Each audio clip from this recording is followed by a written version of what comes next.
Ito yung share ko lang po ngayon sa ginagamit ko sa pagbibideo is yung cellphone. Yung brand po ng cellphone is Samsung A55 5G. Yung may wide po, yung may 0.5 para hindi siya nagwiwiggle-wiggle sa capture niya ng video sa daanan. Nag-iisip pa kasi ako noon na GoPro ba o cellphone na lang. Kaya marami pa akong review na tinalakay about sa cellphone na ito, kung ano ba yung mga features niya, okay ba siyang pang video, kung i-attach mo siya sa helmet. Yung resulta po okay naman siya, napakaklaro ng kuha niya. Yun nga lang ang problema is mabigat siya sa helmet, pero hindi naman siya gumagalaw kasi yung helmet natin napakaigpit sa mukha natin eh. Dapat yung helmet mo maigpit sa mukha mo, dahil kung maluwang yan, sample, yung ulo mo is pang medium lang, tapos yung helmet mo naman is large, tapos nilagay mong cellphone mo, gumagalaw-galaw yun, hindi stable yung helmet mo, pero yung buha niya, pero yung helmet mo naman is nahuhulog. Kaya much better na gumamit ka ng helmet na fit sa mukha mo kung cellphone naman yung ginagamit mo sa pagbibideo. Medyo may kabigatan lang kasi yung phone eh. Medyo smooth lang muna tayo ngayon kasi medyo traffic. Yan. Medyo na traffic tayo dito. Hindi tayo makapagpatakbo ng mabilis kasi maraming sasakyan. Papakita ko naman sa inyo yung kuha niya kapag mabilis yung takbo ng motor. Yun na, chance na. Overtake na tayo.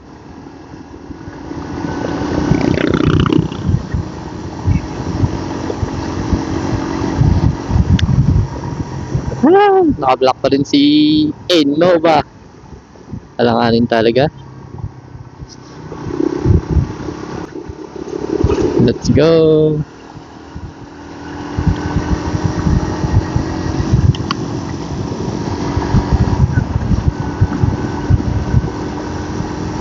Ito lang talaga yung kagandahan dito sa lugar namin na to. Yung paligid, masarap yung hangin. Tapos maraming puno.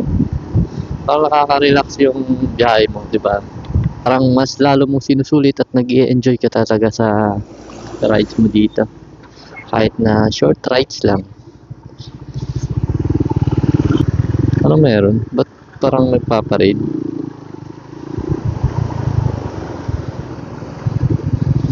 Genius Rider Group. Hamog Genius Rider Group.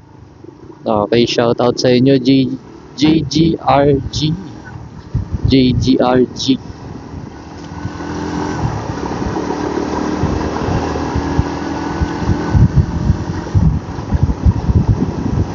Mas maganda dito magpatakbo ng mabilis sa area na to eh. Kasi walang sasakyan na dumadaan masyado. Dito yun noon nag-umpisa yung racing, pero ngayon pinagbabawal na kasi nakakasagabal na sa mga pamahayan dito. Yan o, kita nyo, pakaganda ng farm. Sarap talaga ng hangin. Marami din nag-ano dito, spot ng jogging, tapos nagtatambay. Pakita ko naman sa inyo yung mga tambayan ng mga estudyante, yung mga gusto magpapahinga, kasama yung 4 wheels nila, yung mga motor. Dito yon, dito yan.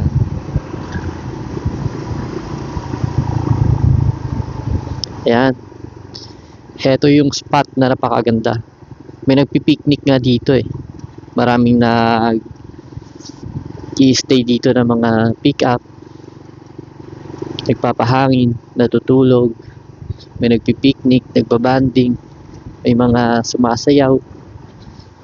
Kasi maganda yung spot niya, tapos napakahangin. Ang lamig pa dito ng hangin. Maliban dyan, napakaganda pa ng puno, napakalaki. Yung dalian mo. Napasok pa ako. Let's go.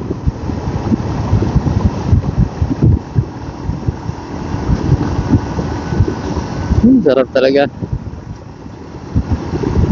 Nag-e-enjoy. Ito yung masarap magmotor, nag-enjoy ka sa daanan. Pero mag-ingat ka din naman. Hindi yung balasubas ka sa daanan, di ba? Hindi na ikaw maka-aksidente ka pa sa daan. Minsan kasi, gamitin din natin yung mga pagiging kamote natin sa daan.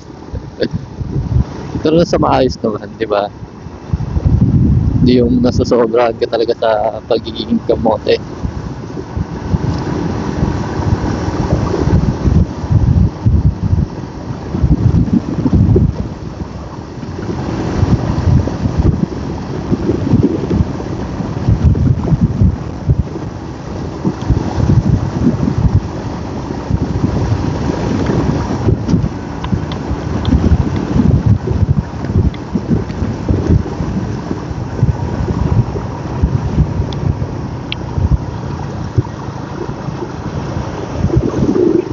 Siguro may beach camping to, no? Uy, meron nga. Saan ba pupunta? Alam ko mag-i-stop na eh.